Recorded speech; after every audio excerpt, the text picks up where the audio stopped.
Hello, everyone, and welcome into another edition to the Point Podcast. I'm your host, Noah Warren. Hope everybody's doing well on this Wednesday. A lot to get into today. Lots happening in the world of sports. Shamus Fillmore will come back on the show. Usually comes on Tuesdays, but as I mentioned yesterday, it was his 25th birthday, so he'll be back this afternoon. We'll talk to Shamus. We're gonna have kind of an NBA playoff preview. It's kind of weird with the NBA playoffs because there's playing games, so did it start yet? Has it not started yet? But we're going to talk about the series that are locked in.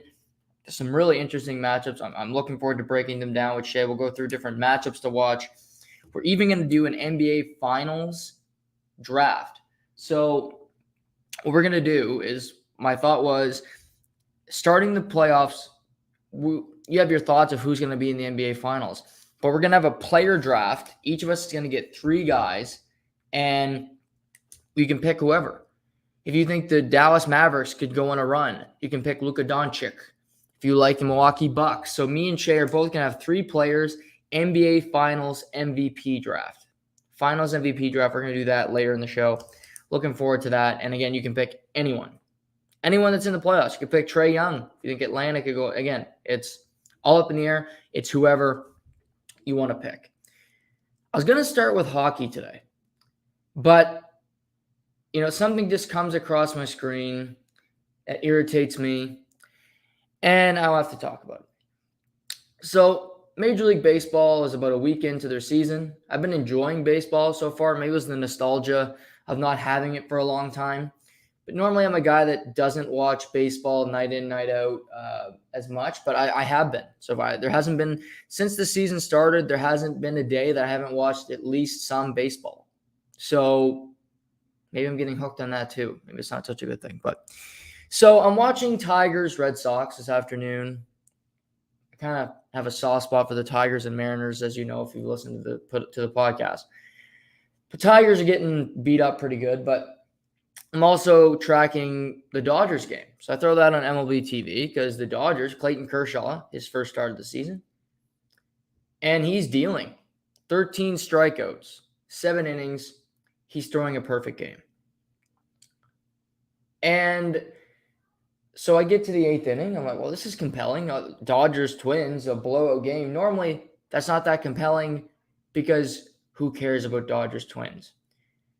But I'm like, well, Kershaw's dealing. Could he throw a perfect game this early into the season? Well, this is great. But I get to the beginning of the 8th inning, and out comes a reliever. So Dave Roberts, very good manager, I will say, pulls Clayton Kershaw and doesn't allow him to get a perfect game, to get a no-hitter, the big accolades you think of in sports, in baseball. A perfect game. There's not many guys that have thrown a perfect game. So my beef with this, and I'm sure the baseball purists would tell me, well, no, we can't have Kershaw's arm. He can't be tired by the end of the season. Okay? He might get injured in his second start of the season because you overworked him. Well, he might get hurt in the second start because he just gets hurt all the time. That's Clayton Kershaw. But Clayton Kershaw's won Cy Youngs. He's won a World Series, finally. He's one of the best pitchers of his generation. And you don't allow him the opportunity to get a perfect game? I get it if it's a young pitcher. I'm still frustrated with it if I'm watching it as a TV product because it makes the game way more compelling, an afternoon blowout. But I get it. But you pull Clayton Kershaw, Mr. Dodger, the guy that's been around that organization for such a long time. 13 years he's played with the Dodgers. And you pull him from the game and you don't allow him the opportunity to have a perfect game. It's baffling to me. I don't want to hear about injury risk.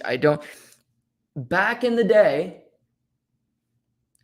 they didn't pull guys when they're having perfect games. Pitchers threw 140 pitches. You just threw until the game was over. That's how it worked. And I get it. Analytics have come in and all these different rules and stipulations and all spin rate and launch angle. And some people would argue it's made the game better. I would argue it's made the game worse. But nevertheless, all I know is it seems like now in baseball, there are more injuries than there used to be. Tommy John surgery is like popping a pill.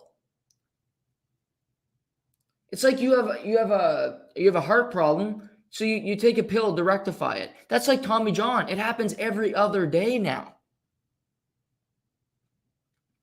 Clayton Kershaw almost had to have Tommy John last season. He might have to have it this year just because. But you're not going to allow a guy that's done everything he possibly can, been dominant throughout his entire career, to not at least have the opportunity to have a perfect game. Bring him out for the 8th inning. Maybe there's a bloop single, yank him. No problem. He pitches 7+, no earned runs, 13 strikeouts. What a start to the season for Clayton Kershaw. But you give him the opportunity to make the mistake. You allow him the opportunity to succeed or fail. You don't take that away from him. And Kershaw's such a nice guy. He's probably like, well, yeah, it's April 13th. I'm okay with this. Wednesday, April 13th, who cares in the grand scheme? And yes, it will be forgotten about tonight. But perfect games don't just come around. It's different than a no-hitter. No-hitters are common. I believe there was 12 no-hitters last year. And that might sound like a small amount, but that's a lot when you think about it. Perfect games are a rarity. And you're not going to allow one of the best pitchers in franchise history, right there with Sandy Koufax, to not have that opportunity? I'm not the biggest Clayton Kershaw fan. I think he's a great regular season pitcher. Playoff-wise, I don't think he's even good, to be honest. Madison Bumgarner, who's Clayton Kershaw is better longevity-wise, absolutely, not even close. But I believe Madison Bumgarner is a way better postseason pitcher. I think he's one of the best postseason pitchers ever. But it's about legacy. It's about cementing yourself, and I don't think they gave him the opportunity to do that. It's 1 of 162, I get it. But wouldn't this be a good thing for your team? You win 7-0 today, but the team would play hard. I think you're dialed in. It's a focus early in the season. In baseball, there's 162 of these games. You look at them, you're like, oh, I got another one tomorrow, another one the next day. We're in Minnesota, then we're in Seattle. You bounce around. If you have the opportunity to lock guys in, to have them focused, I would do it early in the season because they see it's a perfect game. You have 2 innings to get your pitcher that accomplishment. And when it's a perfect game, it's a team award because I guarantee you had to make some good defensive plays. You had to make a catch. You had to do something so that your pitcher was in a position to have the perfect game, to go a complete game, which is another rarity in baseball these days. I mean, an average starter is going 5 innings. A quality start in baseball, and I still think this is the rule. A quality start is 7 innings. There's never any quality starts. I watched the Blue Jays Yankees this week. Manoah went 6. He did have a great start. Don't get me wrong. Dialed in, looks great. He's a stud. He went 6 innings. He threw 86 pitches. And no, you can't go through the batting order the 3rd time. God forbid, you can't do that. I just think baseball's too smart for their own good. I don't think people want to see 85 bullpen changes.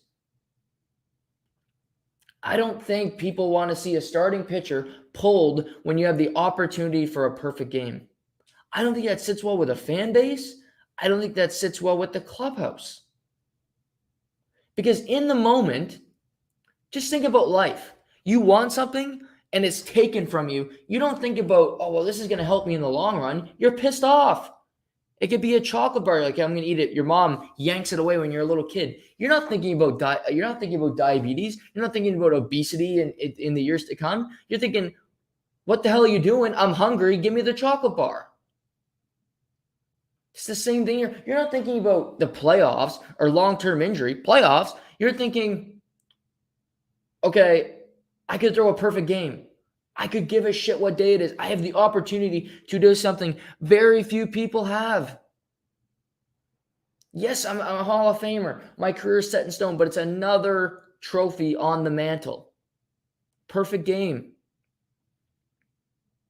But Dave Roberts didn't allow Clayton Kershaw to do it. And I wouldn't just say this is Dave Roberts didn't allow Clayton Kershaw to do it. Baseball didn't allow him to do it. The way it's set up, the way it's policed, the analytics. You can't let a guy go a third time through the order. He can't throw more than 95. When you get to 90 pitches now, you hear people on the broadcast start to say, well, they're up in the bullpen. I'm sure this is the last inning. Like, why? Why can't guys throw 200 innings? In this day where we have advanced medicine and you have better recovery systems and all this, our athletes are playing less than they ever have. In the NBA, there's load management and you sit out games and injuries and you're out all the time. You're sitting a lot. Hockey, goaltenders are soft as they ever can. And like pitching in the NHL, a goalie, he can't start more than 50 games. If he gets to sit, I can't see him. Like, why? Martin Brodeur, 1 year, started 79 games. He won a Stanley Cup that year. Did he wear out? I don't know. He won the cup. He was the best goalie in the playoffs, too. I don't understand. As we get more medicine, as we get more information, better systems to become healthier people, we need more time off as pro athletes. He can't throw these many pitches. He can't make this many saves this year. I don't understand. Guys were throwing on 4 days rest in the old days after throwing 150 pitches. Was that the healthiest thing? Probably not. But there's the shift. There's all these things. Okay, you can deal with it. But why can't he get that accolade? Why can't he why can't he have a perfect game? Because your numbers say it's not good for him? Fuck numbers, Holmes. I'll never understand it because, and sports leagues in general, I think baseball, and we're talking about hockey, I don't think either of these sports are great at showing their product, at marketing their product that effectively. Why are basketball, who do have a problem with setting out players, but baseball and football more popular than hockey and baseball? Because it's more entertaining night in, night out. I love hockey. But basketball, football does more to keep your eyes entertained. Sure, there's load management, but there's more. Anyway. I just find this puzzling, and I find it frustrating as a person that watches sports as much as I do to say, I agree with long-term thinking. You're thinking ahead. You're trying to think, where am I going to be in this amount of time? I get it. But at the same time, sometimes you need to seize the day, seize the moment, carpe diem, and just take what's in front of you. Baseball doesn't allow you to do that. Clayton Kershaw could have won today. And yes, in the LA Times, I'm sure there'll be an article. Clayton Kershaw, what a start to the season. But under the headline in the article, likely somewhere if they know what they're doing, they'll mention that he was pulled after 7 innings when he was throwing a perfect game. That should be in the piece. If I was writing it, it would be in my piece. And it would be higher up than the third paragraph. Because Managers do not have an obligation to make the game more entertaining. Scotty Bowman didn't make the game more entertaining in the NHL. These great coaches did. They didn't, because they just cared about winning. I get it. Lou Lamoriello, great GM, one of the most boring people when it comes to hockey. Doesn't allow his players to have any kind of personality. I hate to play for him. Totally effective at his job. Kudos to him. But Rob Manfred, and I even think the players, you want people watching. You want as large an audience as you can get. Because people stop going to ballparks, contracts go down, making the product more entertaining.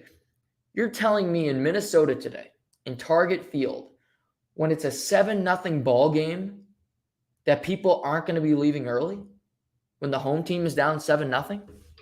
To me, they are. If Kershaw stays in the game, they're not leaving after the 7th inning stretch, because they want to see if Clayton Kershaw can throw a perfect game. You got to be there. I was there when Kershaw threw the perfect game. It's a story. It keeps people in the seats, keeps people entertained. It's a storyline. It at least makes SportsCenter tonight. In the U.S., does it make SportsCenter that any MLB story today? Or are they talking NFL draft that starts in 15 days? Are they talking about they're talking about the NBA play-in and the NFL draft? They could give a shit about baseball, and they might be talking about Jake Paul or Conor McGregor. That's it. Baseball is not talked about. Of course, they're not talking hockey, but even baseball, America's favorite pastime, that's not what's being mentioned today in baseball. Maybe the Reds president that I talked about yesterday, but you could have had a storyline with Clayton Kershaw that you didn't allow him to. I always say, you want to, and I view this as one of my life mottos, you want to be the author of your own fate. I want to do my own show. I want to do my own path. I don't have that much interest in working for another company, even if they offer me a job. They haven't, but I want to create my own story, because if I fail, I fail. I can blame myself. But if I have to go somewhere, talk about different topics, I have this conversation with my parents all the time. That's not me. That I'm not creating my own path. I'm not doing what I want to do. I'm doing what they want to do. I don't like doing what other people want me to do. To me, Dave Roberts today didn't do what I think he was a former player. If he was in the clubhouse, if he was a player, he'd want Clayton Kershaw to have the opportunity to have that perfect game. Instead, he said, you know what, the numbers, so not his own brain, the numbers, my ownership group, general manager, and my conscience, because I know people will be mad at me, are telling me I should remove Clayton Kershaw from the game. And both can be right, because I think you want to make your player happy. And could this be something that would avoid long-term injury? I can't say no, but we'll never know. Because if he gets injured in his next start in 5 days, is there some regret if he got injured anyway? He's always injured every year. I would have left him out there. Dave Roberts has no obligation to make the product more entertaining. I think he should want to make the product more entertaining so that people care, so that people tune in, but he has no obligation to do it. He has an obligation to allow his team to have the best chance to win the World Series. But they have the best team in baseball. They all have the best record in baseball at the end of the season. It's my prediction anyway. And I don't think keeping Clayton Kershaw in this one game is the be-all, end-all of that happening. Come playoff time, Clayton Kershaw is your third starter. Maybe fourth. Maybe he's out of the pen and he goes multiple innings. Might sound crazy. I really don't think it is. But I had to start with that because it was irritating me. And anyway, I wanted to get to that. NHL. A lot of great. I talked yesterday about how many great games there was last night. It was a very good hockey night. Lots of interesting storylines coming out of it. Let's start with the Atlantic Division. every team in the mix for the playoffs played last night. You had Boston, Toronto, Florida, and Tampa Bay. And it was only one team came away with a win last night, and that would have been the Florida Panthers, who defeated the Anaheim Ducks in overtime. And another point for Jonathan Huberdeau. He gets the overtime winner. He gets to 105, only 3 back of Connor McDavid. But other than that, you look around and, Buffalo beats Toronto again. It was Owen Power's NHL debut. I watched some of that game. I'll be honest, it wasn't the game I was focused on primarily. I watched a lot of Canes Rangers, watched some of that St. Louis Boston as well. But, I thought he looked good in the game I watched. I thought he looked comfortable. They played him 20 minutes. So I thought Owen Power, and, this was a win a loss for Toronto was bound to happen. They were 7-1 in their last 8. And Buffalo just has Toronto's number. Skinner, Tage Thompson, who is going to, for comeback player, just breakout star. He's got 33 goals. He's a fantastic player. I've talked about him on the show before. But, Buffalo just seems to have Toronto's number. It's not a big deal, and it was even a better night for Toronto because they did lose, but the two teams chasing them in the standings for potential home ice lost as well. St. Louis over Boston. Tight game. These two teams meet again early next week, so they play each other twice in the next week. I look at this game, and I took more from St. Louis because I've been talking about St. Louis, Minnesota. They're meeting on Saturday, and I'm very much looking forward to that game. But I think St. Louis, Minnesota is going to be one of the most entertaining first-round matchups, if not the most entertaining. So I watched some of the Minnesota game last night too. But St. Louis I think that they're in the past seasons going into the playoffs following their cup win, they've been kind of lifeless. They just kind of been there, and you didn't feel great about their team. But with 10 games left, they're on a run right now, and they're healthy. That's a big thing. In the past years, they haven't been. Parayko's been dinged. Going into the playoffs, Binnington was hurt last season. In the bubble, they had problems. Vladimir Tarasenko didn't play the entire playoffs last year. Well, I look at this bunch, and they're going to – Krug, I believe, Krug is back. He was banged up. They're still waiting on a few guys, but they're primarily healthy. Buchnevich has been a really good ad for them from the New York Rangers. They picked him up in a salary trade for Sammy Blais. But I look at a guy who the Seattle Kraken did not take in the expansion draft. And he's answered the critics following shoulder surgery on both shoulders after having a couple of miserable seasons, asking for a trade out of St. Louis. Didn't happen. I will give him credit. He took it the right way. He didn't complain. He didn't sulk. And that would be Vladimir Tarasenko. He got to 28 goals last night. He's not what he used to be when it comes to his production. But I look at him play, and he looks confident. He looks like a guy – every night he does something that kind of pops off the screen. I think he's a leader of that team, which is a big change. And he's just a consistent performer. And I look at St. Louis and I look at Minnesota, and I love the matchup because they're two teams that can play any style you want. They can play fast. They can play physical. But also they're mean. They got toughness about them. And, yeah, I also – one of my favorite players, Robert Thomas, ever since I kind of said I thought next year would be his big year. He's kind of been on a tear since, so I'm happy to see him. Maybe a fan of the show because he's been lighting it up lately. But I see our normal Tuesday guest is on the line, so we're going to bring him in here. And he's going to say, happy birthday to you. You give me the Skylar White. Oh, we got you. There we go. Oh, okay. I was gonna say, are you give me the Skylar White from Breaking Bad? That Mr. President. I'm not gonna do the whole. I'm not gonna do the whole thing. No. Oh shit! I was looking forward to that. But happy belated birthday. How was the day? How's it feel to be 25? Yeah, hit the old quarter mark. It's not a small milestone. No, I felt good. I got a lot of love and a lot of happy birthdays. So I was happy about that, and I got to take the night off work. So that was also a little bit of a bonus. So can't complain. Little feed on the company, and that was nice. Nice. Did you make sure to jack up the bill? She was a pretty high bill, yeah. I'm not gonna lie. Yeah, I made sure I was well compensated for my time. Oh, it's good. They deserve that, Yeah. Oh yeah. They don't They make got any all money that film here. money now, so Film money. What film money?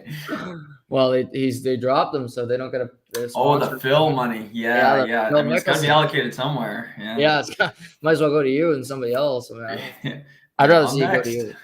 Yeah. No. I look at your sweater there. Is that the old Ken Center? Yeah. I just thought I saw it one day and I thought I'd repost it for anyone watching. I guess this is the Yeah, old KC one. nice. The old man's back in the day. So I thought, hey, I usually don't throw on a sweater for a regular podcast, but I thought, hey, today's a special day right after the birthday. So I said, hey, Right. might as well. Yeah. No. Good to hear. I'm glad you had a good bird day. Thanks, man. And I was just talking about St. Louis and Minnesota. As you know, I love both those teams. I can't wait for that series, by the way. But I haven't touched on this yet. But do you? Last night, Minnesota Edmonton gets a little chippy because Minnesota's just laying a beating on them. And Vander Kane, who's a colorful cat, we've talked about him on the pod, and Ryan Hartman, I'll say our boy, because I know you're a fan as well. They get in a little scuffle, and Hartman flips on the bird, leaving the pile. And he got fined today. I don't think he should have got fined for that. Yeah, soft league. The only reason I think he got fined is because you're thinking about kids watching, and it's influencing them. But other than that, you gotta have to let it go. Obviously, it got pretty emotional. Did you see the after, or I guess the comments after it, and Ryan Hartman calling him out for not being a great teammate because no one stood up for him? I love that shit. Oh my god, that's funny. Yeah, and it's a great chirp because he can't really defend himself. He's just like, yeah, like I got bought out. Like I don't know. Like but credit to Hartman because Kane's a tough MFer. He's a lot of things, but he's also he's tough cat. He'll fight anybody, and I think Hartman was ready to go if he wanted to. Yeah, it would have been nice to see. You're right. Kane's a tough SOB, and I think it would have been a good tilt, even though Kane's probably got the weight class and probably the fighting experience. Hartman's gets pretty chippy, so it's nice to know that he'd be willing to drop him because he seems like a good teammate and he's staying up for an all-star player and Kaprizov too, right? So yeah, it wasn't like it was unhinged or anything. Did you watch your Leafs last night? I did, yeah. That was a big birthday wish. My big birthday present, big dump on my chest. Thanks, Buffalo. What did you think of Owen Power? Good.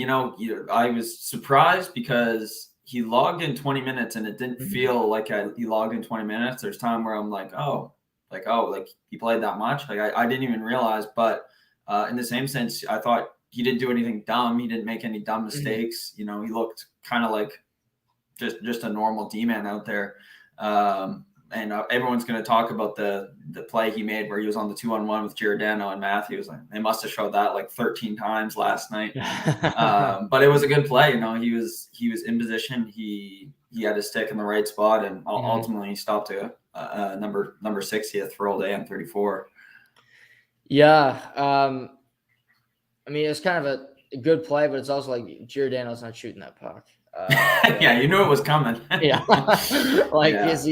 he's not shooting. And it's weird because it's just Buffalo has the least number. Like it's just certain teams, like great teams, like you look around, like there's just top of my mind. I'm trying to think of New Jersey. Like they beat the Rangers twice this year. It's just certain bad teams that just I think Buffalo's beaten Toronto 3 times.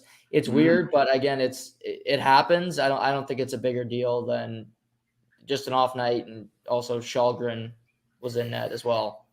You take that with a grain of salt, don't you? Yeah, I don't take a whole lot of. Well, what would be the bigger concern is that Jack Campbell is not 100% again. I mean, is he ever? But the fact that he needs more time off is concerning me after he got 6 weeks off, and they told us when he came back he was 100% healthy. So that's a cause of concern for me for the Leafs. Yeah, yeah, I 100% agree. Like, is he not healthy or is he healthy? Just tell us straight up, because clearly when he came back, he wasn't, or he's just that injury prone that every few games now he's just going to be out of the lineup. I'm not really sure what it is. One more thing on Power, I guess his welcome to the NHL moment was he turned around and Jason Spezza splattered him to the boards one time. And I'm thinking, out of all the guys that could, get welcome into it, why Jason Spezza, even Wayne Simmons, Giordano, even Labushkin. But yeah, it was funny that Spezza was the one who delivered that firm handshake. Well, he must have been a little surprised that a Maple Leaf threw a hit. You should see Marner's stats. Yeah, Marner's been all over the place over the last 2 months. He's tripled his hits since the beginning of the year. You wouldn't notice it, but it's true. I'll take your word for it. I'm serious. I'm sure they're there. Yeah. Oh, one more thing I wanted to mention before we hop off. What are your thoughts on Matthias Samuelsson? I'm trying to think back to what he did. I don't know. Maybe it's just me. It's just he seems like he's going to be a pretty solid top 4 D-man. And this is rookie year. He's not nowhere near going to be win rookie of the year, but he just plays really, really hard. He bodies everybody, blocks shots, and I think if he gets a little bit of an offense game, this guy is going to be something special. Like, he'll be their third best defenseman in a couple of years. Yeah, I think he's a good defenseman too. I think he needs a little more confidence to, like you said, engage offensively, and that comes with experience. And also, they got a young D there, so it probably wouldn't. I think everybody's a little timid to do something there because you look around, you're like, okay, well, Darlene is the elder statesman, and he's friggin' 25. So not even. But no, I like his game. I think Buffalo. After last year, which was just a disaster, and they're better right now than I thought they'd be. They're in better shape than I thought they'd be. They got Ukko-Pekka Luukkonen, who they got to hope can hit as a goaltender. He's a Finnish goaltender. Obviously, you got to hope that Jeff Skinner can continue to at least score 20, 25 on a yearly basis. Then the contract's not quite as bad as it was. Tage Thompson, even if Oposo could get, have another year where I think he's got 18 goals this year. That's a really good season for him. I think his career high outside of playing with Tavares was like 8 prior to this season. So he's another one of those bad deadline signings, but they're better off than I thought they'd be at this time last year. Yeah, I 100% agree. The second half of the season, we've said it before, they've just played to another level. Tage Thompson, 33 goals after last night. Even Okposo, he's not going to do a whole lot offensively, but he's a big body. He's got to be like 230 on a 6-foot frame. So yeah, he definitely trucks guys as well. So as you look at it, are you expecting Toronto just to be the second seed? Florida finds a way to win last night in overtime. They now have a 10-point buffer. So are you basically just, we're not catching Florida, we got to hope for home ice and see what happens from there? Yeah, pretty much. Yeah, I never thought I'd be anybody else, but I just cheer against Tampa and Boston now. That's all I do. I'm looking at the teams okay, we got a chance tonight to beat them. And luckily, they have either one of them has been playing, I would say, phenomenal the last 10 games. So as long as that streak keeps up, I'm pretty confident we can get home ice. Who would you rather play? Boston. Yeah, I think we lose no problem to Tampa. If we're being very honest. I know we run and gun like Tampa, but they can switch it up pretty quickly, and they got a pretty scary bottom 6.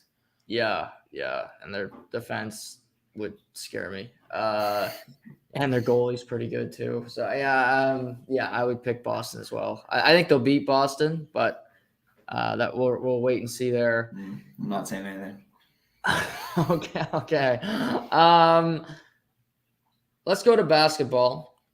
There's lots to get into today in basketball. I guess before we get to the play-in, Lakers fired Frank Vogel, which, whatever. I don't think he deserved to be fired, but where does this team go? Like Westbrook, Davis, LeBrick. I mean, where does it go in La La Land?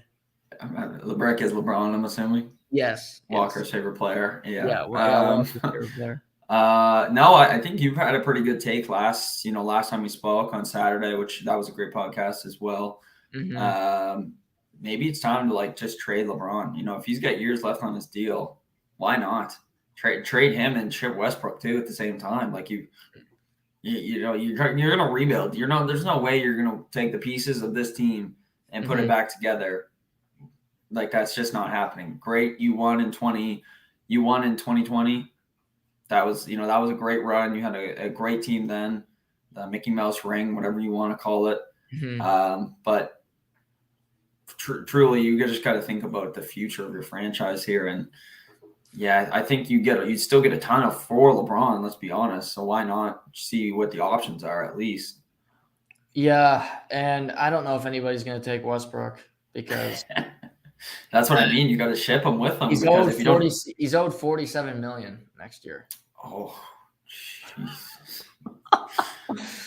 Yeah, he doesn't play defense. He can't shoot, and he led the league in turnovers. But yeah, you get to keep him. Anthony Davis. I heard this and I kind of thought about it. Could you deal him to the Bulls? He's from Chicago. They're so desperate. I mean, they made the playoffs, but I'm sure they'd love another hometown guy. Could you deal him there for like a Zach LaVine, maybe Vucevic type swap? Yeah, I don't know. It'd be tough because of the limited amount of games he's played in the last 2 years. It'd be very difficult because the player he can be, but you're just thinking, oh God, I mean, this guy hardly plays, and when he does play, sometimes he doesn't play as well as he did when he was in New Orleans. So, yeah, I mean, you definitely could dish him to like a Chicago. I don't think LaVine is going back, but maybe some younger stars, maybe a Patrick Williams and. I'd trade Lonzo, back to LA. That'd be kind of funny.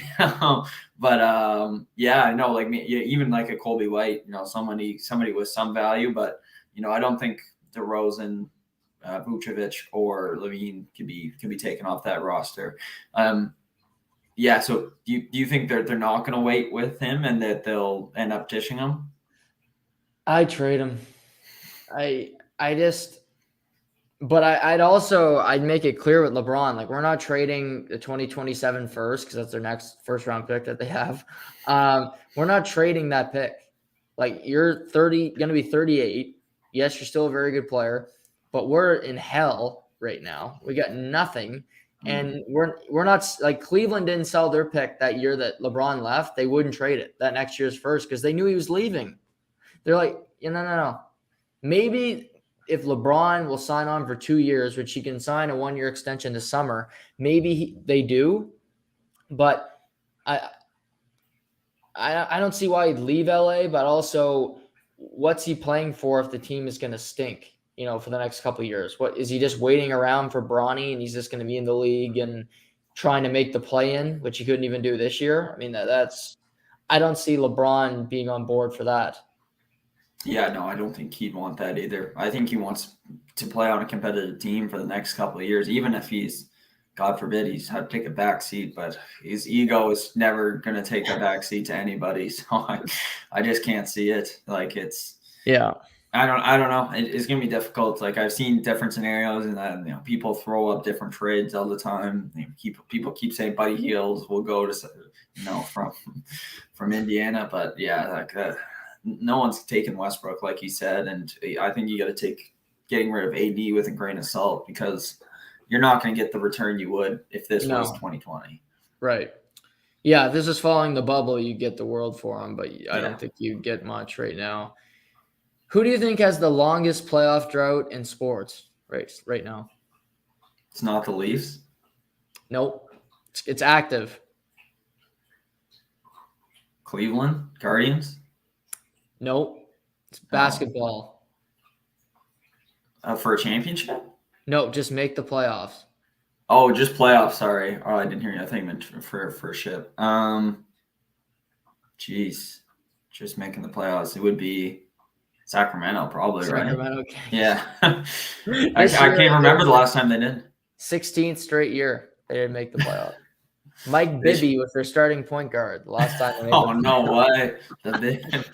way! Yeah, they should do a parade like they did it for Cleveland for going 0-16 that year. I think that'd be just very deserving. That's Yeah, pathetic. I read that and they never get any better. So it's just like it's it's happening. Just wait for 17 next year. Yeah, and like Sabonis, like he's gonna be like, yeah, I'm leaving. Like F this now, and they're not gonna get back what they wanted. Like trading Halliburton was the worst thing that franchise has ever done in in its history. He liked Sacramento. He liked it there, and they traded. Like just stabbed him in the back, basically. Yeah. Oh, Sacramento. These bad organizations. The two people in Sacramento that watch them, and I'll watch a game or two next year, but that's about it. In all honesty, I haven't watched the Sacramento game in probably 3 years. Like not even if they play the Celtics. I don't blame you. I've watched a few, but I have a sickness. The play-in games. Are you a fan of the new play-in? It's been a couple, I think, second year now of the play-in. Are you a fan of the new system in the NBA? Not really, because I like the 8, and no, that's it. I don't like that the Spurs, who they're an okay team, but they don't have anybody. They're not like the Spurs of 5-6 years ago. Like what? Am I going to watch the Spurs and New Orleans tonight? No. I don't care. I don't even care. It could be on right now, and I still wouldn't go from this podcast to watch these guys. Like, right. I'd go outside and yo-yo before I do that. But that's just my take. I like the 8. It's done. I don't know why we stray away from like even the NHL. I know we're off topic here, but like I don't know why we stray away from like 1 to 8 in the conference. Like that's how it should be. It makes the most sense logically, and it's clean like that. There are things I like about the plan, like how we're talking about it now. It's great content, and it's you see a good. Well, I wouldn't say a good game between Cleveland and the Nets last night, but it's the other matchup, which was don't tell me it was Minnesota and the Clippers. That was a decent game. I watched the start of that one. And I thought, okay, this is okay. Yeah, but. Yeah, I don't know. I like a clean 8. What about you? Yeah, I think it works. Like you had Brooklyn last night, so that was a good selling point. And even the Clippers, you have a few guys, and I think, like you said, tonight's tough because you got Charlotte, Atlanta. Again, I like that matchup. I'm actually excited to watch that game. But I like Ice Trae and I like LaMelo. I love watching LaMelo. But I'll agree with you. The second one's tough. San Antonio, New Orleans, like CJ McCollum is the guy that is the most marketable player. If Zion was playing, this would be killer. But he's in Turkey or MIA. Like he could be in El Salvador, and I'd believe it because he's probably not going to be at the arena tonight. But yeah, it's okay. Like I think it's really easy to make the playoffs in the NBA. I mean, you can be under 500 and make the playoffs. Like this play-in, like I think there should be a cutoff. Like you can't be 14 games under 500 and make the play-in. Like come on, like San Antonio with Lonnie Walker Jr. the fourth and Deontay, like nobody cares. But I think they might win tonight. Is the scary? They might beat New Orleans tonight. I don't. Yeah, that's a good transition. Who do you have for tonight's games? I mean, I'll save the first one because I'm excited for that game. Okay. New Orleans should win because they got Steven Adams. I like their size with Steven Adams, and McCollum's played really well, and they got Herbert Jones. They got good players. You mean JV? I'm trying to think. Where's Steven? Oh, he plays in Memphis. Yeah, he's on your Memphis. You guys are the same. They are the same. Actually, JV's having a pretty decent year, but he is. It's not saving their team. I'm proud of him. But I'll go with New Orleans, but narrowly over. Yeah, I have the same. Yeah, within 10 points for sure. It'd be a tight game, and Mainly, yeah. I like a lot of things about New Orleans. Like I don't love anything about them, but McCollum's played really well since being there. He's definitely a vocal point. Ingram, he's day to day right now, so he's not even playing 100%. So that scares me. So it's like, okay, like if he's not going to play tonight, San Antonio has a real chance to win. Let's be honest. You have one score. But yeah, no, like they have some nice like younger guys on this team too. Like Hubert Jones, the rookie out of Bama, like he's not too bad. Like he started most games this year. But yeah, like I don't know, the pesky Spurs, they're just like the like I don't know. I guess the biggest selling point of this game tonight is it could be Pop's last game. True. Yeah, exactly. Like, I don't know. You don't hear anything about it, but it could be because why keep coaching this team? Yeah. He's not going to leave the Spurs too. Like he's coached there for so long. Like it's he would have left and took the Brooklyn job before Steve Nash took it. Because I think he might have wanted that one and Coach Durant. Because I think both of them, I think they like each other. I think they have a good relationship. But yeah, I think he's going to retire a Spur. But maybe he comes back. But else, maybe this is his last game, and he just tells us in 3 weeks out of the blue, yeah, I'm done. Like that was my last game. Check, please. He doesn't seem like a Coach K where it's like a send off type feel for Pop. Yeah. Oh my God. He's more like, see ya. Yeah, pretty much. Yeah. Okay. So what about the second game? Hornets and the Hawks. This is going to be battle of the guards. Who are you liking on this one? So Gordon Hayward's not playing. Big surprise there. Fragile white guy. I love LaMelo. I like Plumlee a lot too because he plays hard. And he plays well with LaMelo and Trey. Like Atlanta's got a better team because they just have a bunch of good guys. Like they've underperformed this year, like Bogdanovich and Capella and Gallinari off the bench. They have a better team. But I'm gonna go with Atlanta, but I wouldn't be shocked if Charlotte wins tonight. I've got the Hornets. Yeah, that's who I rode down before this. I got the Hornets. I think LaMelo's going off for like a crazy 30, 10-10 triple-double. No John Collins scares me a little bit for Atlanta. Yeah, I realize they have Capella for rebounds, but Collins does play really well defensively. And he can be a threat offensively when he wants to be. So yeah, I mean these guys tied the season series 2-2. They play really well against each other.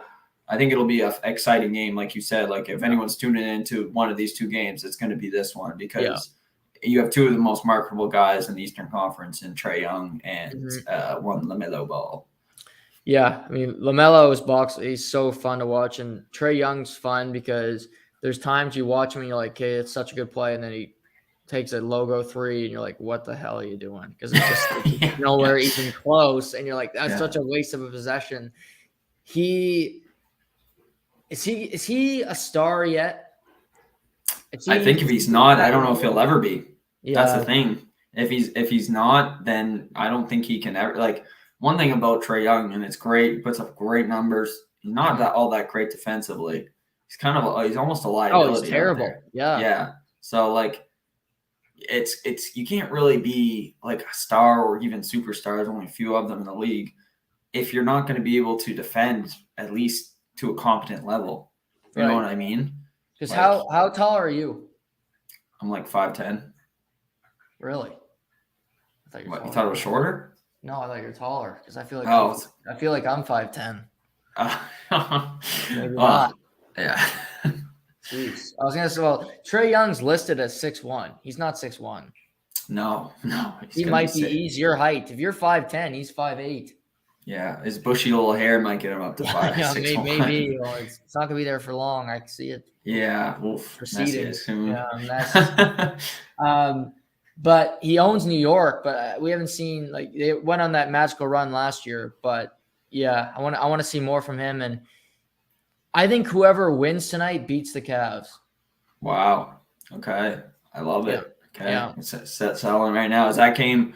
That game would be Friday? Friday night. Yeah, Friday night. Yeah. Both games are Friday. Yeah.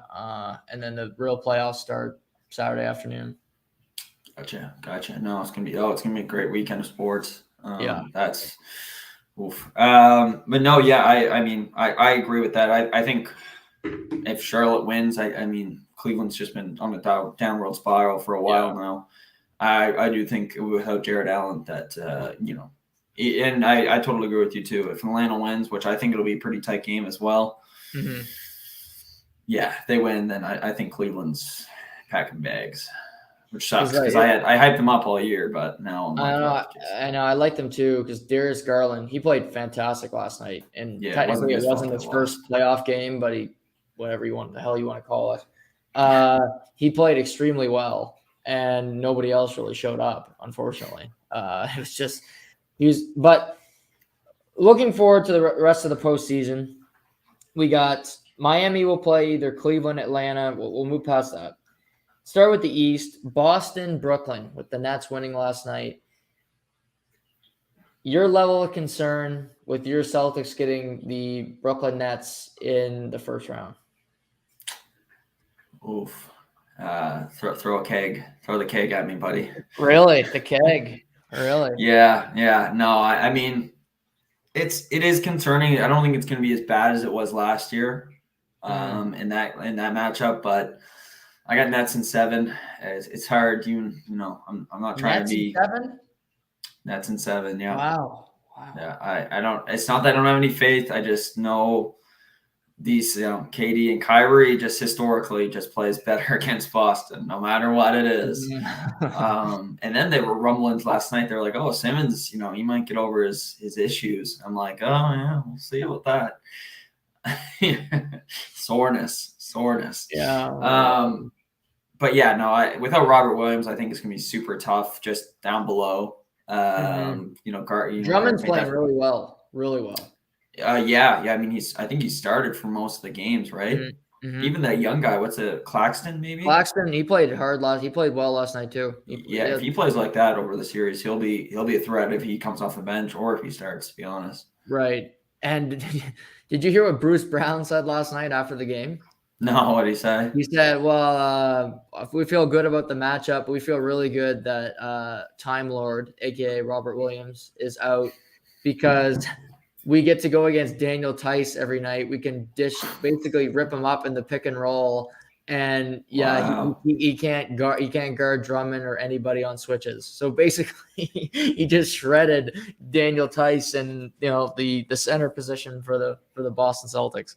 Hopefully that lights a fire, though. You know what I mean? Yeah. Just kind of says, hey, I'm not here to I'm here to stay. Like I'm not sticking around. That's why I think it would go 7, right? Because I think both of these teams. They've got different weapons. They're both, exciting. They both can shoot really, really well. Curry, Patty Mills coming off the back end. I mean, and Boston, I don't have to rave about those guys, but yeah, no, I think it'll be a good series no matter what. But it's really going to come down to can the Brooklyn Nets just dominate the paint? Yeah, I worry about that for sure because Daniel Tice is always a worry. But I think, Tatum's had some really good series, but I think he's better now than he ever has been. He played really well in that series against Cleveland in 2018. Yeah, LeBron's last year there. Although LeBron did outplay him in that game 7, he had a really good series, and he was young then. He was like a baby. But he looks dialed in. Like I think he'll average close to 40 in this series. I think he's going to be that important because, I think Williams got you buckets. I don't want to Tice. I don't think you'll get as many offensive opportunities. You won't get as many offensive rebounds with Drummond there. Bruce Brown's a pain in the ass.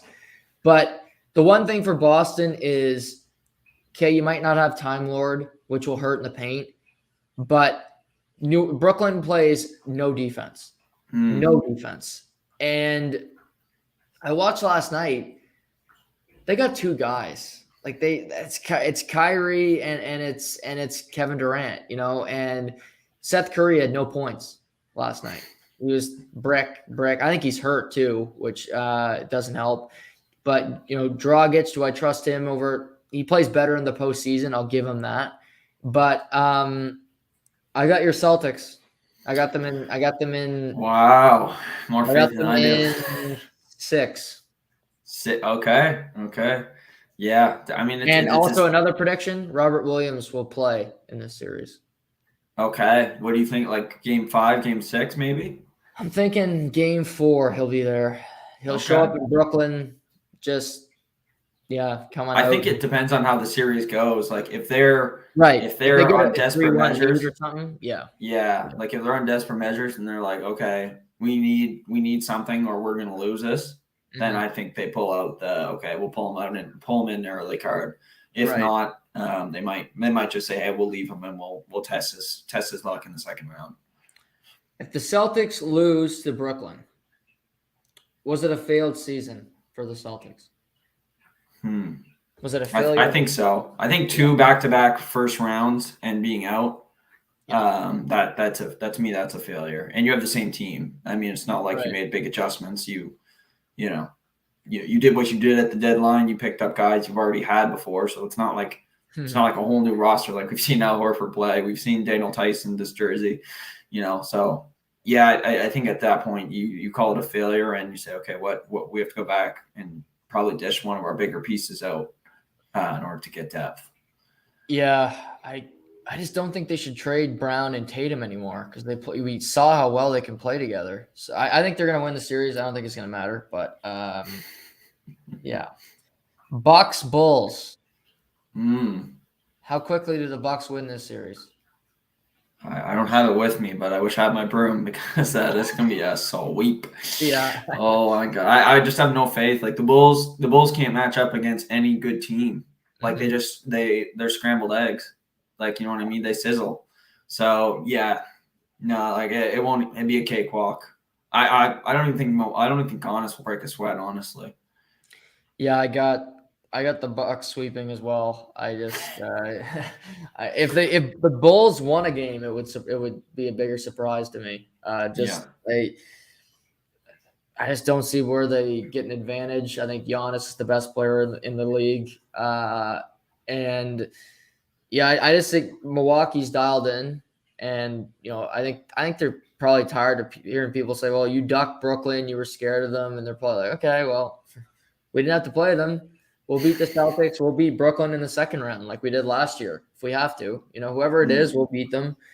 And yeah, I just think what they got to hope is that Middleton can find his game a bit. He can use this first round as a test just to get his game, get his shot going so that he is ready for the tougher matchups with the Celtics, Brooklyn in the next round.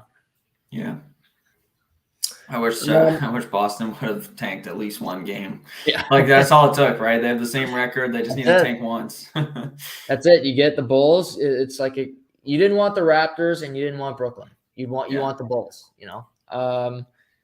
Let's go to 76ers Raptors, the 4-5. Interesting matchup. These two Mm. teams met this season. The Raptors won the championship. Obviously, Game 7, the Kawhi shot heard around the world. But interesting matchup. Who do you got here? This is probably the series I swayed most upon. Mm-hmm. Because I mean it could go either way, but I do have the 76ers pulling through on the Raps, and I have them in say 7 games. I think it'll be Yeah. a 7-game series. I don't believe Shaq knows what he's talking about when he says the 76ers are going to sweep them. I think, watching this Raptors, especially at the end, they're playing really, really well. And honestly, the 76ers have 2 guys. They have 2 guys. And if one of those guys is not on, I think it's a good chance that Toronto can win that game. So, and, we're going to see. I know you talked a lot about James Harden and his, getting through contact and his drives to the bucket. He still dribbles well. He still shoots pretty well. But that aspect of his game has kind of fallen a little bit. And Toronto's got a lot of really good perimeter defenders. Yeah. And if they can keep on them for most of the game, I think it'll be very interesting. I think it'll be very tight. Yeah, this series is really interesting. Obviously, you got Embiid in the middle, who, whether it's Boucher, Achua, Kem Birch, I don't care who it is. It's gonna be a tough matchup. But Philly's got their problems, like you said. They got their depth is basically non-existent. It's Niang, but he got hurt in the last game of the series. I don't even know if he's going to be available. Maxi, love, but he's a starter. Thibault is not eligible to play in Canada because this brainiac got his first dose of the vaccine and wasn't just smart enough or didn't think. It wasn't like he was an anti-vaxxer because he got the first one. He wasn't smart enough to go get the second jab, so he can't play in Canada. Wow. He dropped as a child or something, but that's a crazy reason to not have him available. Yeah. But so I think that's obviously hurts them. I'm going to pick the Raptors to upset. Ooh, okay. I think it's going to go 7. I just don't trust this Philly team. I look at I the don't blame you. matchup. Like Nick Nurse is such a better coach than your boy Doc Rivers. Like it's not even close. Doc Rivers has the most blown 3-1 leads in the history of the NBA. I didn't know that. Series leads, yeah. And who knows? Maybe he'll get one this round just for nostalgia. But I just think Nick Nurse makes adjustments. We saw him do it when they won the title. And like you said, I think Van Fleet's a really good defender. Scotty B, even for a rookie, is a good defender. And Siakam's playing his best basketball of his career coming into the playoffs. So they got to hope he can continue that trajectory as they go forward. Absolutely. So this gets complicated.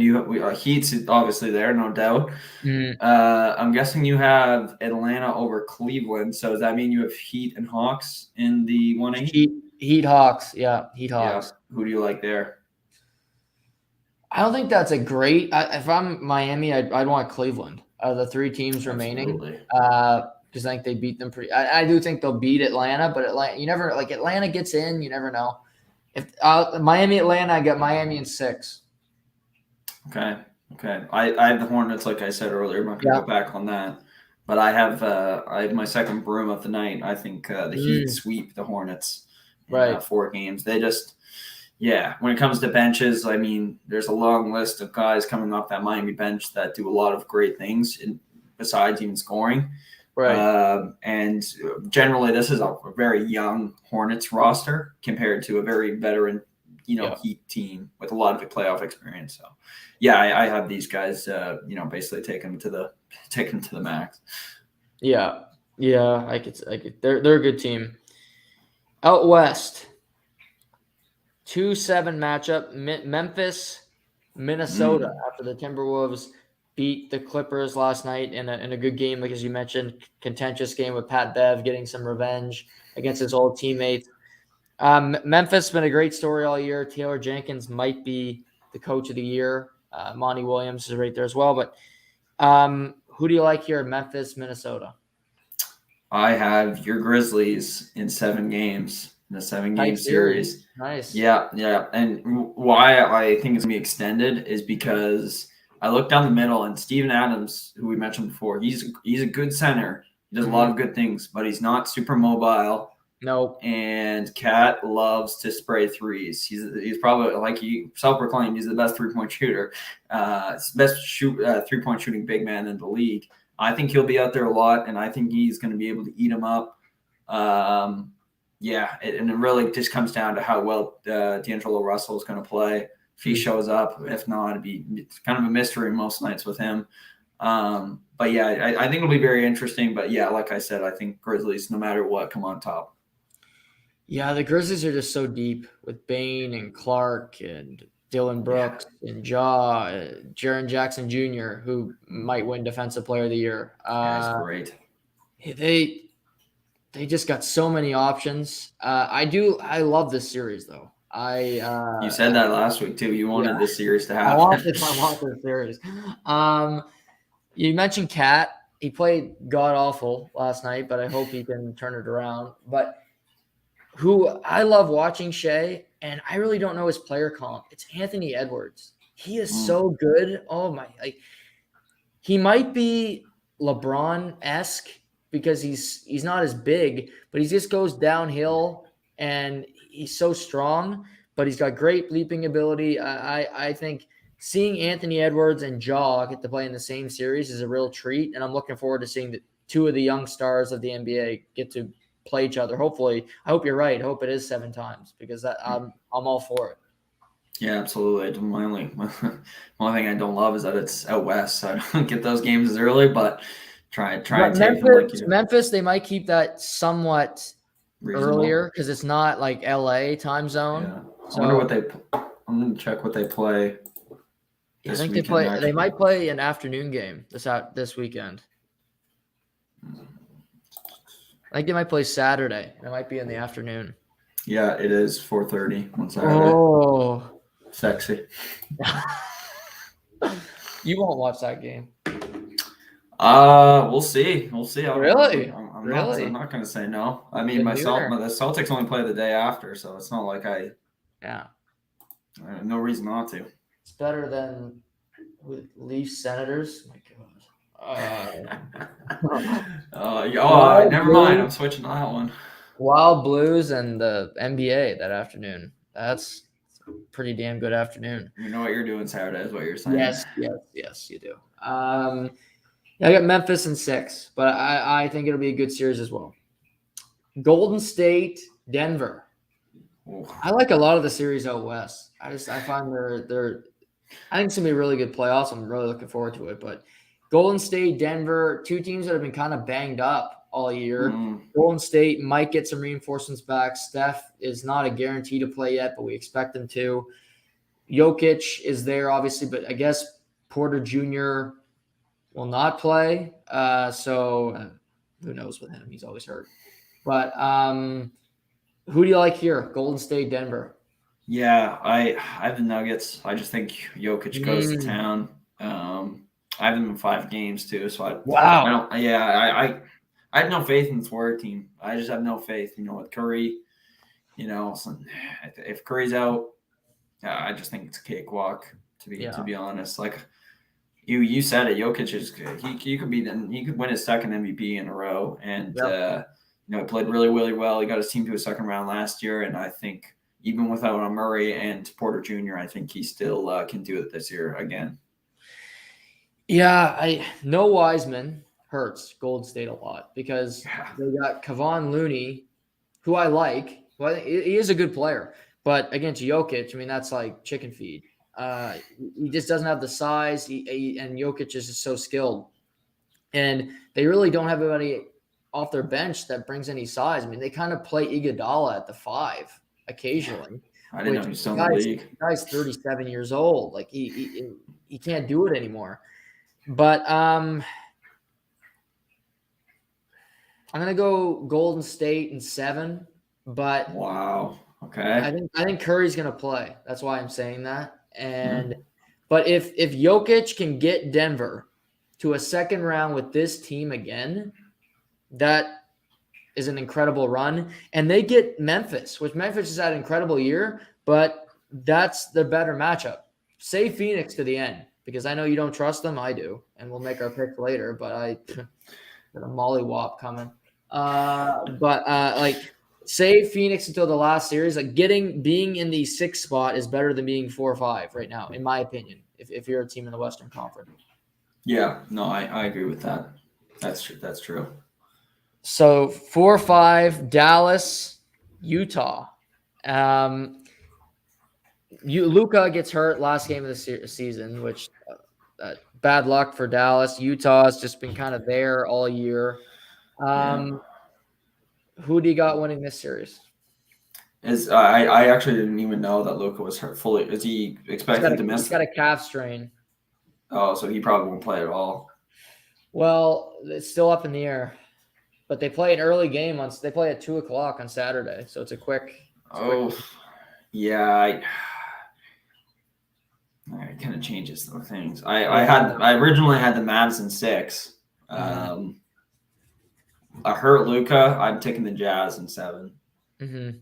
Yeah, I mean, there's nothing wrong with the rest of the Mavs roster. Like we've said before, they've only gotten better with the trades. But yeah, if he can't just be himself, where he gets 30, 40 a game, where he's just passing all over the place and rebounding. Yeah, the Jazz stand a pretty good chance to win. I think. I think if they can actually utilize Gobert down low, then they could be effective. Yeah, I think Luka's injury obviously hurts, and I think Dallas is a better team. Mm, Like just because I think Dinwiddie fits, and they have a lot of guys that just seem to gel well there with Porzingis being gone. But I'm gonna go Utah as well. You got Mitchell. I mean, this could be the last kick at the can for this team because Quinn yeah, Snyder's rumored to the Lakers, which everybody is. But maybe if they lose in the first round, I could see them firing him because he's been there a long time. And Mitchell, Gobert, this Mike Conley, this core has been here a long time, and they haven't gotten past first, second round. So it's an I important agree. postseason for Utah to have some success. Yeah, never, yeah, exactly. Never been back past the second round. Yeah. And you mean that you're getting what you're getting out of these guys. None of these guys are young anymore. Donovan Mitchell's been in the league 5 years. He's a good player, but he needs to show that he can take that next step. He can be Dwayne Wade-esque and carry his team to at least a conference final. Right. So Phoenix will play either the Clips or San Antonio, New Orleans. I got them playing the Clippers. Same, yeah, same. Okay. Do you have the Clippers making any noise? I think it'll be tight, but I do like I said when I said that last week, and why I said that they were pretenders is because I could sniff this team up being upset, but I still have the Suns in 6. So We had Suns in 4. give it out, get the broom out. Get it out. I just no, I mean, I think the Clippers steal a couple from them to make them look human. But you're right, the Suns team they're some damn good, and like we'll get to the Finals MVP later, but yeah, it's gonna be interesting. What if it's you just see like the Clippers win and then it's like Kawhi comes out like Shane McMahon, here comes the money, he just starts doing the dance, like he's back and he starts playing. Like, wouldn't that be something if he could play in the playoffs? Yeah, it would be, and it would be a great series too because those are the two teams that played in the conference final last year. So it'd be very, very exciting because there's some bad. I'm not sure if there's bad blood, but like when you do lose to a team and you're that close to getting a chance at winning, you got to have some. It leaves a bad taste in your mouth for sure. I'm sure if you ask Paul George, he probably doesn't like many guys on the other side of that locker room. Right. If you could only watch one series and taking your fandom out of it, it might be the same answer. If you can only watch one series, what would it be? God damn.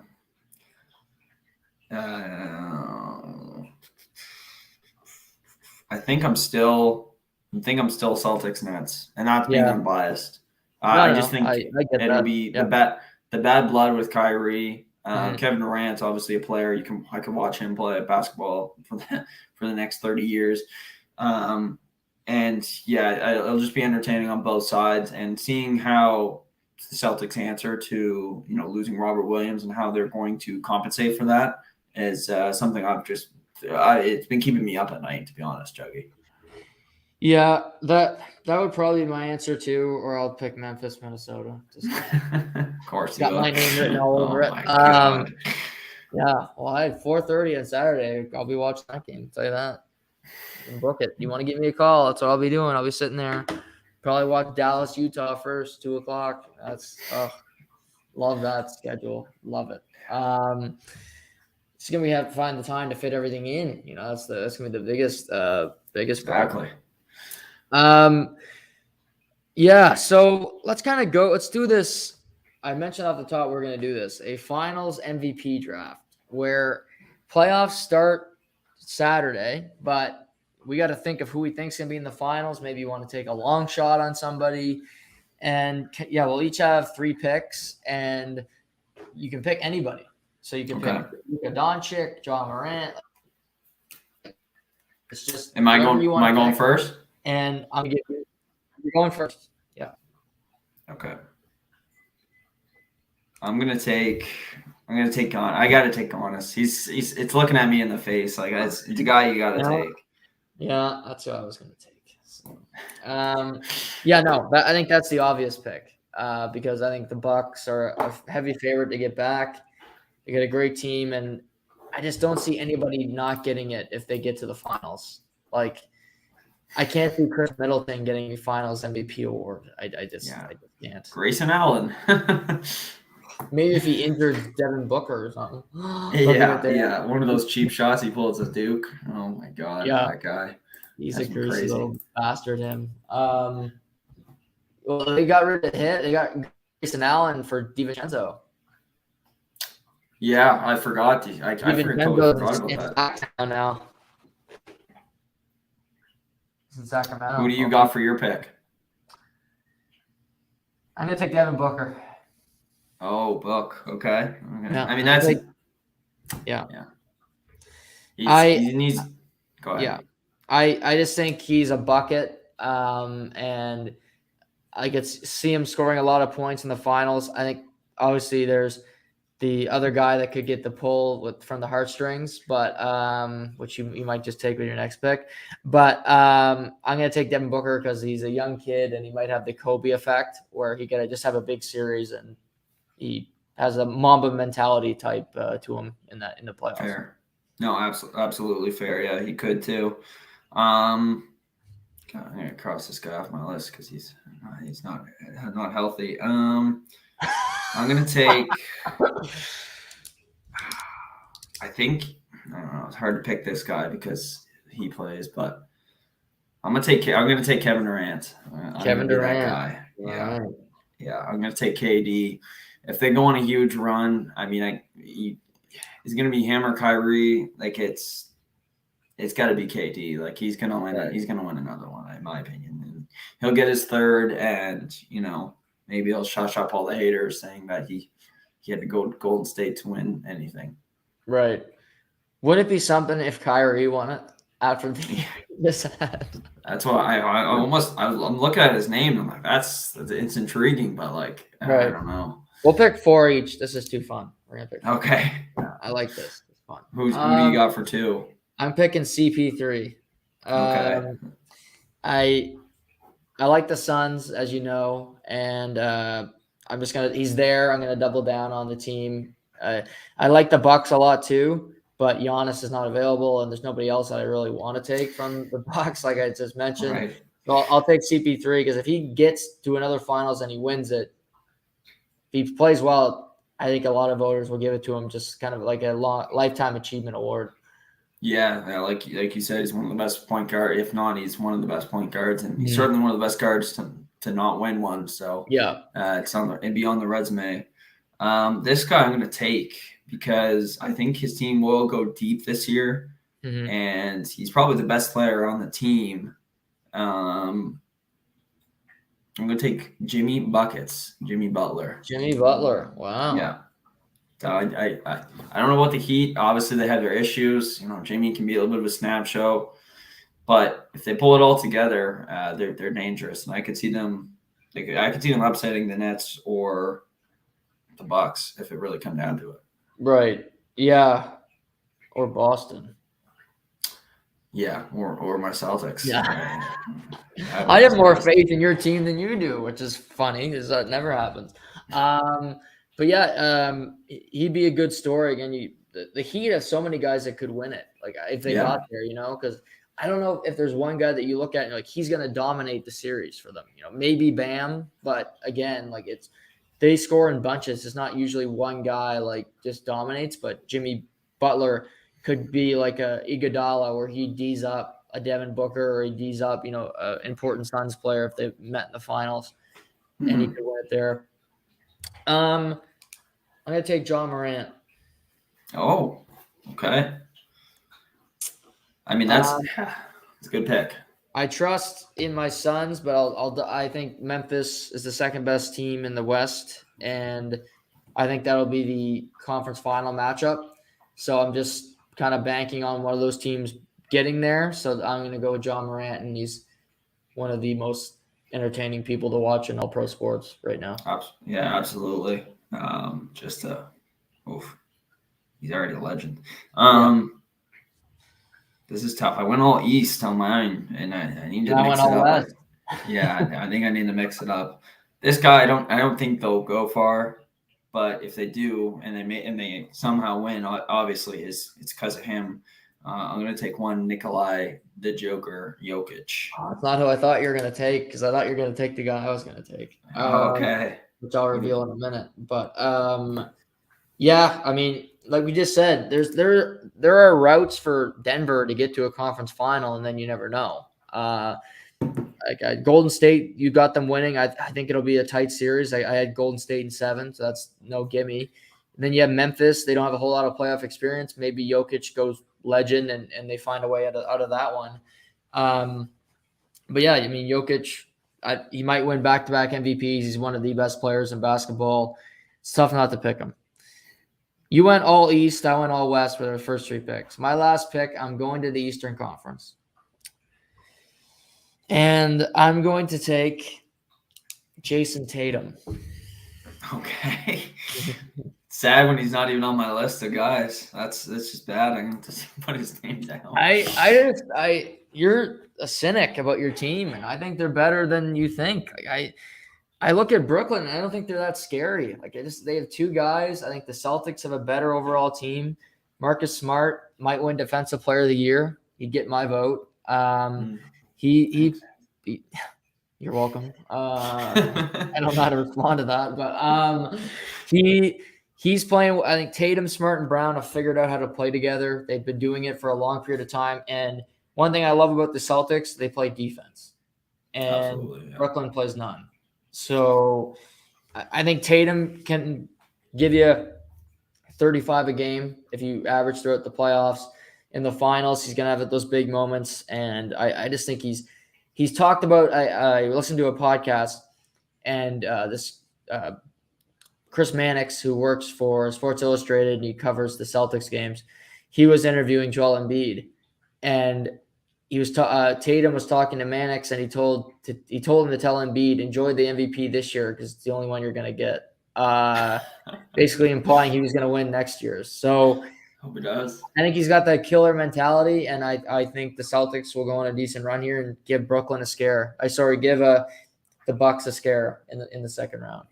I hope they do. That you gotta have that Mamba mentality if you want to go out and be a killer. So, and I certainly think he's got it. If you only have one player for the entire postseason, who would you take as an MVP? Just if you're starting it, if you have a team. Okay. One guy, one superstar player, and you're surrounded with just whoever else. If you had one player on your team, who would you take? Just because I think he could deliver that one big shot. If it was a tight game, and I'm like, God, who could I take? I'd probably take KD. Right. Yeah. I think it's KD or Giannis. I think it's one of those 2 guys. Yeah, that's only 2 guys I was gonna say. Yeah. Those 2 guys are really good. Obviously, Brooklyn Bucks will be fun again. I also think Boston Bucks will be a good series too. So those matchups look good. Who do you got in the finals? Oof. Okay. I thought we'd be going round by round. But if we're skipping ahead here, we'll do the second round, when it's first rounds. We'll do that again. We'll kind of. Okay. I guess your team would have to. Yeah, if the team you're gonna say has to make it. I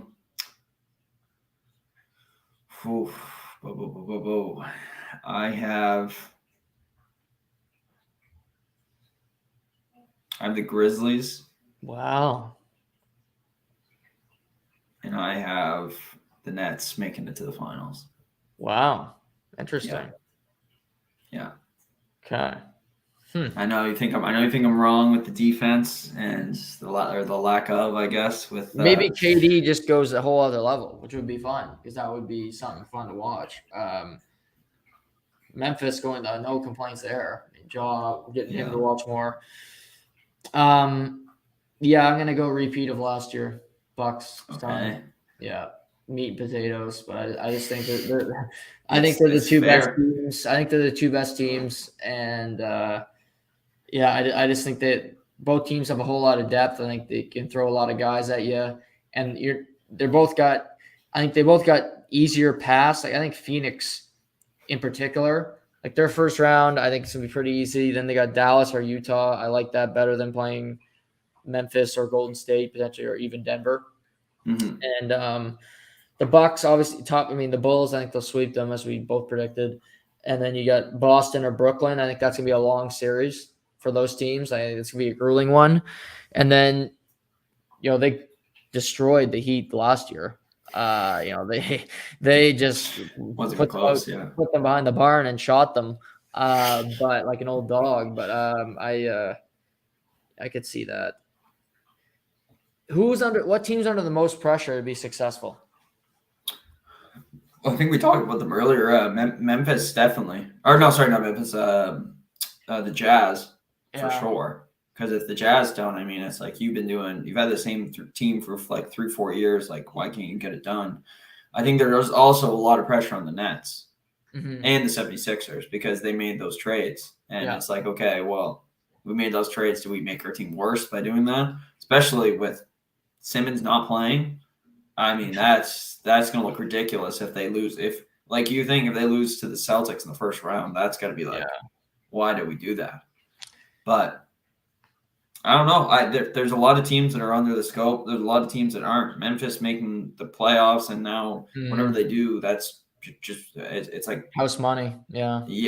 Like they can do whatever, and it's like, okay, well, we had no expectations at the beginning of the year, so this is great. Same with the Nuggets. Like you can look at the Nuggets and be like, okay, no Murray. Well, we don't expect you guys to go far, so right. Yeah. If the 76ers lose in the first round of the Raptors, does Doc Rivers get fired? Absolutely. Yeah. I think so. I wouldn't see a reason to keep him around if in my opinion, like this will be the second they got beat out in the second series last year. Yeah. It's to the Hawks. Yeah. I'll quote you on this one. He's long in the tooth, we'll say. Yes, he is. What about you? Who do you think? I would say the Sixers, probably. But I think Brooklyn. I agree with you, Brooklyn, because they got KD and Kyrie, but they got to re-sign Kyrie in the summer, which he's going to get like $200+ million, which I would not want to give him because he is about as trustworthy as, I don't know. You tell me. He's always. I wouldn't trust him with anything with $5. Like I'd be okay. That's $5 is gone. Like that's gone to some flat earther down the road. But yeah, looking forward to the playoffs. I think they're gonna be fun and get past this play-in stuff. But after that, we get to the real stuff Saturday. Any big thoughts on Major League Baseball so far this season? Clayton Kershaw struck out through 13 people and went 7 innings today. As a Dodgers fan, I'll take it. I didn't have high expectations coming into the year, so if he plays like that most of the year, it's going to be a decent year for pitching. Right. Other than that, not bad. Like Tampa's got off to a decent start this year, but you got to take that with a grain of salt. They've only played Baltimore and the Athletics. Garrett Cole is. What's up with that? Like, is he done? Not done, I should say, but is he like we never going to see Garrett Cole from a couple of years ago?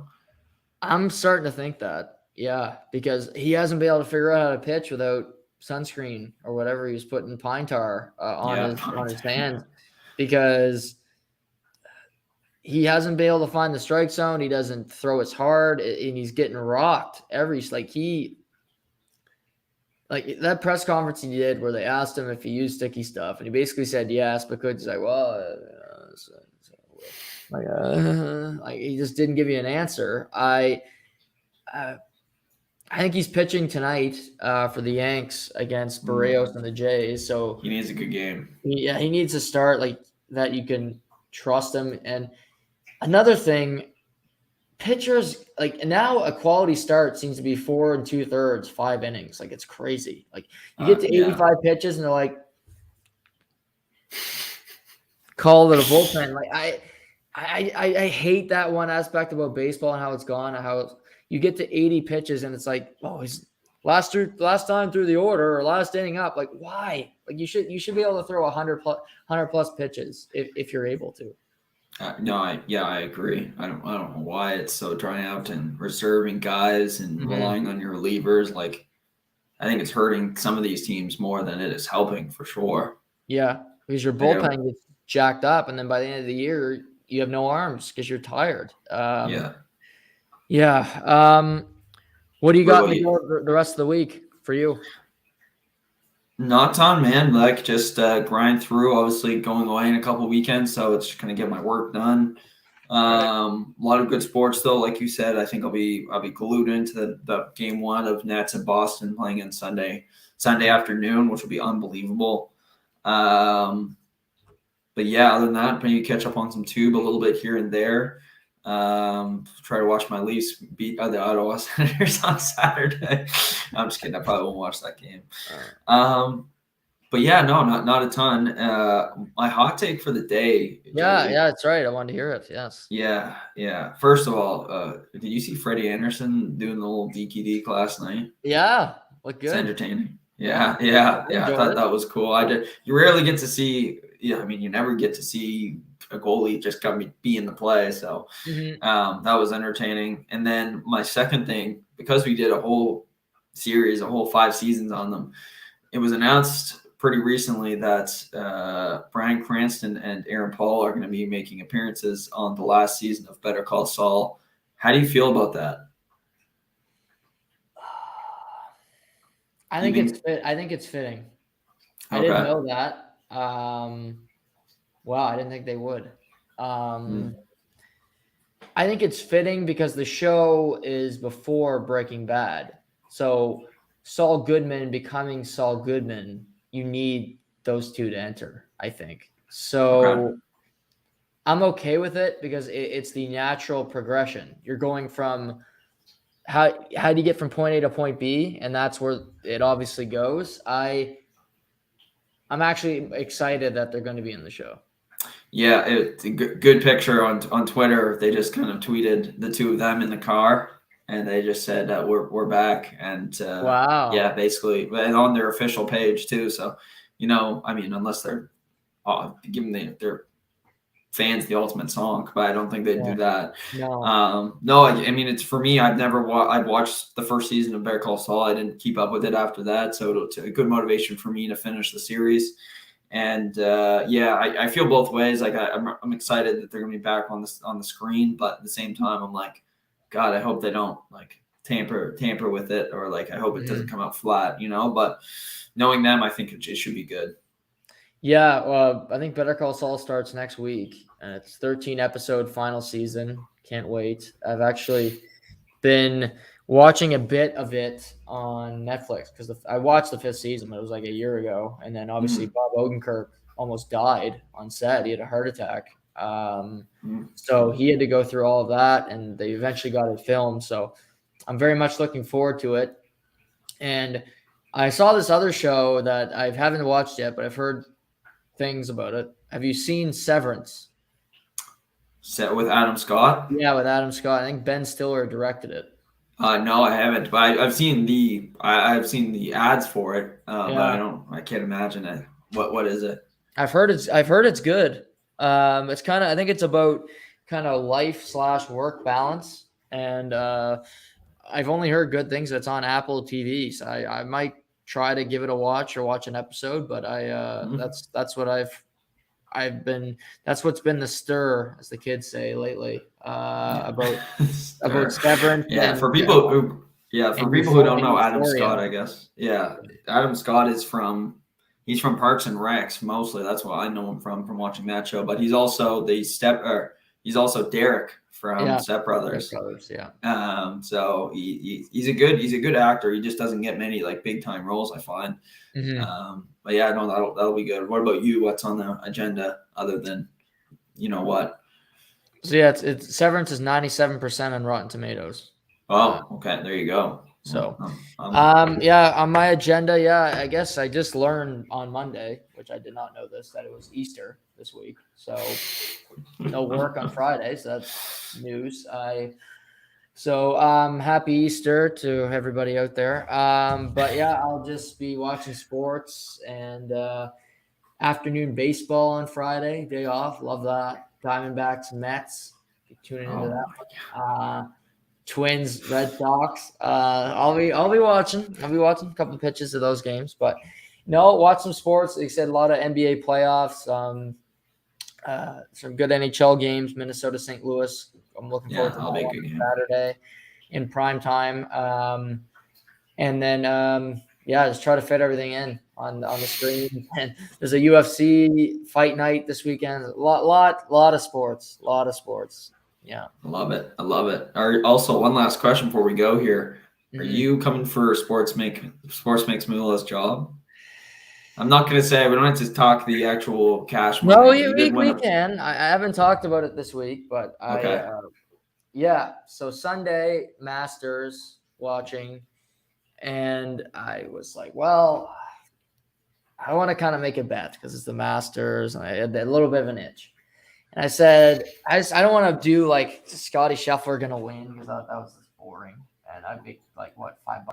So I said, is there a guy I think can have a big day or can finish in the top 5 that was outside the top 10? And I saw Rory McIlroy, and I'm like, Rory's a guy that'll finish T5 and have no chance of winning, but it'll make it look like he really good tournaments. But he, didn't. But he goes 8 under on the day. I put $100 on him to finish in the top 5, and I won over $1,000. So it was, Harry. Some of us mere mortals are pretty good at betting too, buddy. So I'm not taking his job, but Yeah. look Oh, out. it's a kudos to you. I mean, seeing him 2 over, thinking, oh, okay, well, he's gonna have it. But no, you went with the Irish and paid off for you. So no, congrats to you. And it's nice to win one once in a while, but better to win a big one. Yeah. I mean, I'm not gonna be doing it every weekend, but next time there's a bet, I'll share it with you and we'll do it together. Maybe we'll go down. Sounds good. Good. So when's your trip? When do you leave for Florida? Yeah, so I guess it'll be on the 23rd I leave. So basically I'll be here next week with you. Right. And then I think basically the week after I'll be gone though. Okay. Yeah, So I didn't know if you were gone next week or whatnot, but you'll be around next week. Oh yeah, fully and prepared for next week. And then we can even sneak another one in too if you wanna, if we got NBA rounds finishing up, or if I'd love to get my NHL picks too whenever the season ends. So absolutely. Can even do a round table maybe with Cole or Casey or anybody too. It's like sounds love that. Yeah. Okay. Well, no, I'm glad we'll do another one next week, and we'll plan some things before you head out on your maiden voyage. So, again, happy birthday. I hope you enjoyed it. Enjoy the rest of the week, and happy Easter to you and yours. All right. Thanks, man. Appreciate it. And I'll talk to you next week. Thanks, Shay. There's Shamus, everybody. Always great to talk to Shay. Big birthday yesterday, 25 years old, 25 years young, I should say, because he still looks young, still looks good, young lad. But that's going to be it for today. Play in action tonight. Me and Shay just did a big deep dive, good chat about everything in the NBA. But lots to get into, lots to talk about tomorrow and dissect. But hope you guys all have a great night. It's been a pleasure. This has been To The Point.